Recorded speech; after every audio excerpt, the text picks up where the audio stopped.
Hi, welcome to Conquer MS, where life begins with a redesign.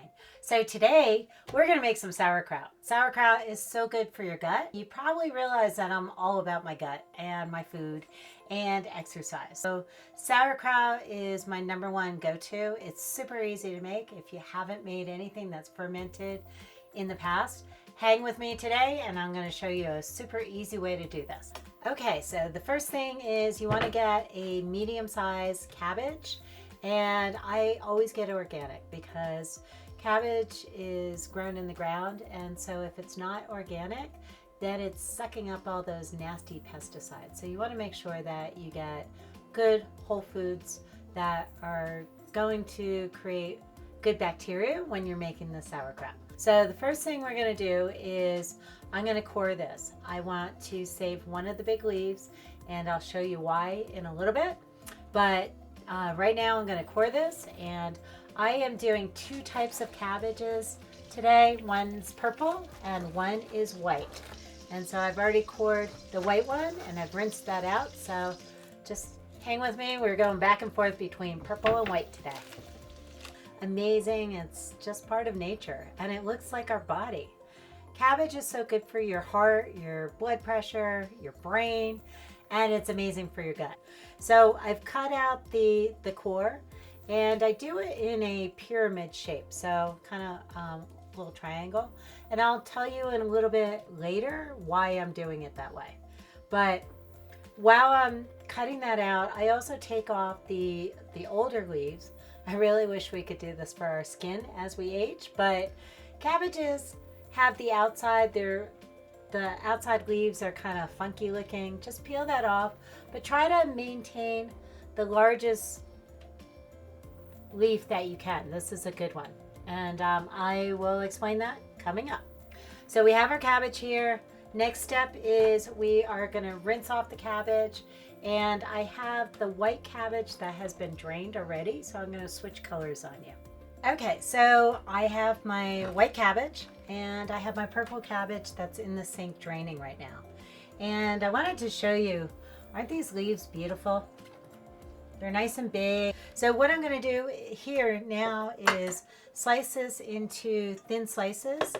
I've tried to make cabbage or sauerkraut with my food processor, and it's easier if you're not comfortable with a knife. Definitely use a food processor and chop it up that way. But I didn't like it because I didn't like the texture as much. So try it both ways. If you are making it for your first time, by all means, do whatever's easiest. It's more important to get this goodness in your belly and get those probiotics working versus thinking that it's too hard. So I have my cabbage. We're going to slice that up. In this bowl, I have caraway seeds. I also love garlic. If you follow me, you'll know how much I love garlic. This is so good for you. It's Mother Nature's antibiotic. So I'm going to add garlic into my sauerkraut today. And then I also have salt. And we're going to salt down, after we chop up the cabbage, we're going to salt that down, and it starts getting the cabbage going so that you get all that moisture and the brine starts. And that's exactly what we want. I just wanted to show you, I use either Redmond's or I also use Himalayan sea salt.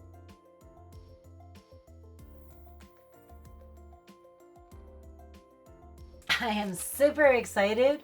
I was shopping for this episode and I found nut bag. So if you saw my almond episode where I was talking about a nut sack, this is my new one. I didn't have it last time. Now I have a brand new one. So I'm super excited. I wanted to share that with you. So regardless whether you get a fermenting kit or you just use ball jars, make sure that they're glass. And again, I don't like things that are plastic. I don't store anything in plastic. I do, however, use the plastic lids for the glass ball jars because the metal ones will rust if you're making sauerkraut. So always get the plastic. The jars are pretty inexpensive. And as you can see behind me, I am ball jar queen. So I have a lot of ball jars. And so this was my old fashioned way of making sauerkraut. Now I'm going to do the super snazzy, fancy pant way of using my fermenting kit. But let's go back to chopping up our cabbage, and we'll go from there. Okay, so now next thing is we want to slice the cabbage into just thin pieces.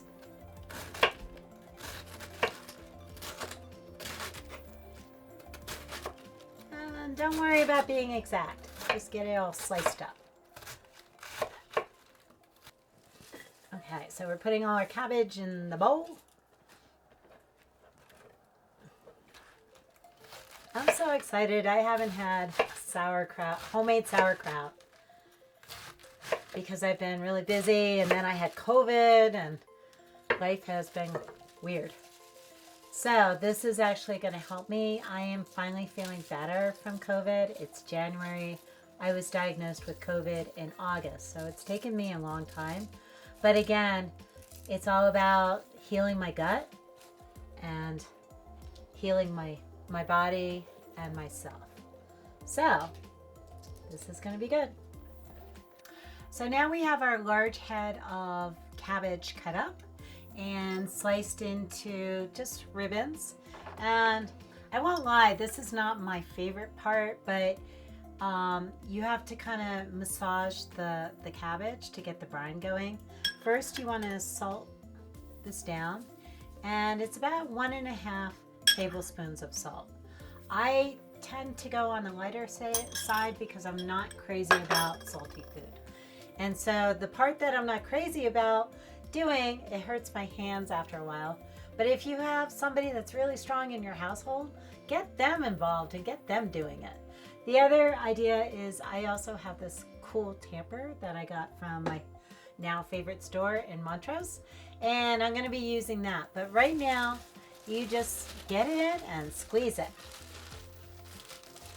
So one trick that I've learned is to take your cabbage out, put it on the counter, get it to be room temperature before you start making sauerkraut, because several times I've made it right out of the refrigerator, and that's what makes it difficult. My hands start hurting because it's so cold. So this cabbage is at room temperature and it's much easier. And this is a great workout for your arms. After COVID, I feel like I need more exercise, so I'm good with that. I need my muscles back. Okay, it's starting to soften up. And as you squeeze it, it's actually breaking down the tissues of the cabbage. So it becomes softer and less crunchy. But I love my sauerkraut. I only let it actually ferment for 2 weeks because I like my sauerkraut a little bit on the crunchy side. Sauerkraut can ferment 2 weeks up to a month, depending on how you like your sauerkraut. And again, make it your own. Comment down below, let me know how you like your sauerkraut, and let me know if you've ever made sauerkraut in the past. Oops, I got some of my purple sauerkraut in here. I, at one point, tried mixing the purple sauerkraut and this, I guess it's yellow, green, I don't know. It's a lot lighter. But I did that, and the problem is your purple sauerkraut will bleed into anything else, similar to beets. And so if you mix it, it's fine. It tasted fine, but it's just not as pretty. I'm gonna add a little bit more salt in here.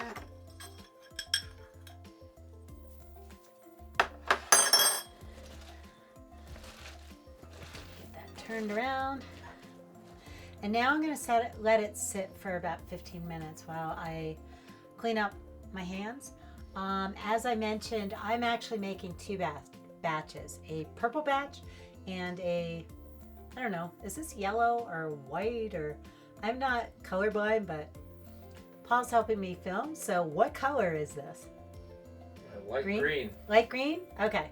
So the light green is just going to sit, and we're creating the brine And there's salt in there, so only 2 ingredients. It's really easy. The hardest part really is squishing everything together. So let's set that aside.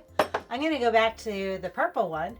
I love creating in the kitchen because to me this is therapy. It's relaxing. It's doing something that I know is going to help my health. And now we have the lime green cabbage. And let's see if we have some brine going. Look at what a difference. It almost looks like cucumbers. It's all breaking down. It's creating that brine. And it's looking good. This has been sitting now for, I don't know, 20 minutes. You just want to start getting kind of the soft texture. It's almost looking like cucumbers. Okay, next thing we're gonna do is we're gonna pack our bottle. Put it in there.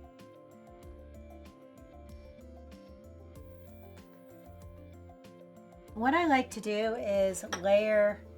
I'm adding some garlic and then I'm adding some caraway seeds. I could throw it all in here and mix it up together, or you can layer it. I like to layer it. Oh, we're getting some really nice brine down in here. And that's exactly what you want to see. You can mix salt and water to make your own brine if you're not getting enough, but I don't ever do that because I just salt it down and let it sit and work with it and massage the cabbage so that you get the brine naturally.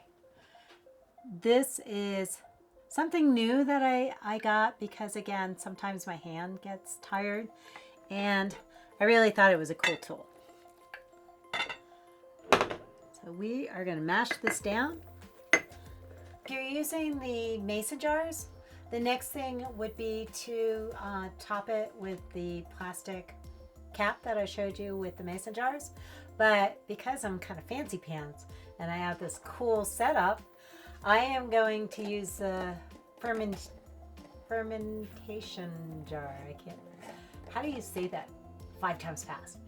And with this, you fill up with filtered water just to the line, cap it off, and set it aside. I like my house cool, as most people with MS do, because heat can bother us.